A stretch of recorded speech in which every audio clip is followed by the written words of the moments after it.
ನಮಸ್ಕಾರ ಸ್ನೇಹಿತರೆ. ನಾವು ದಿನಕ್ಕೆ ಸಾವಿರಾರು ಮಾತುಗಳನ್ನು ಆಡುತ್ತೇವೆ.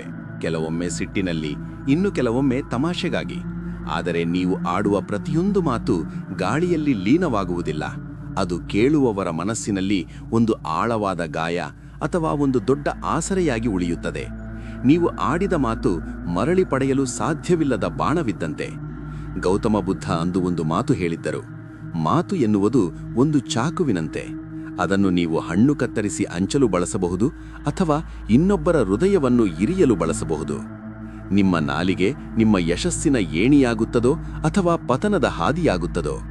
ಈ ಸತ್ಯದ ವಿಡಿಯೋ ನಿಮ್ಮ ಮಾತಿನ ವೈಖರಿಯನ್ನೇ ಬದಲಿಸುತ್ತದೆ. ಒಮ್ಮೆ ಬುದ್ಧ ತನ್ನ ಶಿಷ್ಯರೊಂದಿಗೆ ಕುಳಿತಿದ್ದಾಗ ಒಬ್ಬ ವ್ಯಕ್ತಿ ಬಂದು ಬುದ್ಧನಿಗೆ ಕೆಟ್ಟದಾಗಿ ಬೈದನು. ಬುದ್ಧ ಏನೂ ಮಾತನಾಡದೆ ಶಾಂತವಾಗಿ ನಗುತ್ತಿದ್ದರು. ಅವನು ಹೋದ ಮೇಲೆ ಶಿಷ್ಯರು ಕೇಳಿದರು, ಗುರುಗಳೇ, ಅವನು ನಿಮ್ಮನ್ನು ಅಷ್ಟು ಅವಮಾನಿಸಿದರೂ ನೀವು ಯಾಕೆ ಸುಮ್ಮನಿದ್ದೀರಿ? ಬುದ್ಧ ಕೇಳಿದರು, ನೋಡಿ, ಯಾರಾದರೂ ನಿಮಗೆ ಉಡುಗೊರೆ ತಂದಾಗ ನೀವು ಅದನ್ನು ಸ್ವೀಕರಿಸದಿದ್ದರೆ ಆ ಉಡುಗೊರೆ ಯಾರ ಬಳಿ ಉಳಿಯುತ್ತದೆ? ಶಿಷ್ಯ ಅಂದ, ತಂದವನ ಬಳಿಯೇ ಉಳಿಯುತ್ತದೆ. ಆಗ ಬುದ್ಧ ಹೇಳಿದರು, ಅವನು ತಂದ ಬೈಗುಳ ಎಂಬ ಉಡುಗೊರೆಯನ್ನು ನಾನು ಸ್ವೀಕರಿಸಲೇ ಇಲ್ಲ, ಹಾಗಾಗಿ ಅದು ಅವನ ಬಳಿಯೇ ಉಳಿಯಿತು.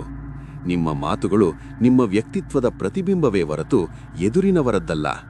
ನೋಡಿ ಸ್ನೇಹಿತರೆ, ನಿಮ್ಮ ಮಾತುಗಳು ನಿಮ್ಮ ಒಳಮನಸ್ಸಿನ ಕನ್ನಡಿ. ಸಿಟ್ಟಿನಲ್ಲಿ ಆಡುವ ಮಾತುಗಳು ಕ್ಷಣಿಕವಾಗಿ ನಿಮಗೆ ಸಮಾಧಾನ ನೀಡಬಹುದು, ಆದರೆ ಅದರ ಪರಿಣಾಮ ಶಾಶ್ವತವಾಗಿರುತ್ತದೆ. ಬುದ್ಧ ಹೇಳುತ್ತಾರೆ, ಸತ್ಯವಾದ ಮತ್ತು ಪ್ರೀತಿಯ ಮಾತುಗಳು ಜಗತ್ತನ್ನೇ ಬದಲಿಸಬಲ್ಲವು. ಇವತ್ತು ನಮ್ಮ ನಡುವೆ ಜಗಳಗಳು, ವಿಚ್ಛೇದನಗಳು ಮತ್ತು ದ್ವೇಷಕ್ಕೆ ಅತಿದೊಡ್ಡ ಕಾರಣ ಈ ಅಸಹ್ಯಕರ ಮಾತುಗಳೇ. ನಾವು ಮಾತನಾಡುವ ಮುನ್ನ ಒಂದು ಕ್ಷಣ ಯೋಚಿಸುವುದಿಲ್ಲ. ಬುದ್ಧನ ಪ್ರಕಾರ ಮಾತು ಮೌನಕ್ಕಿಂತ ಸುಂದರವಾಗಿದ್ದರೆ ಮಾತ್ರ ಬಾಯಿ ತೆರೆಯಿರಿ.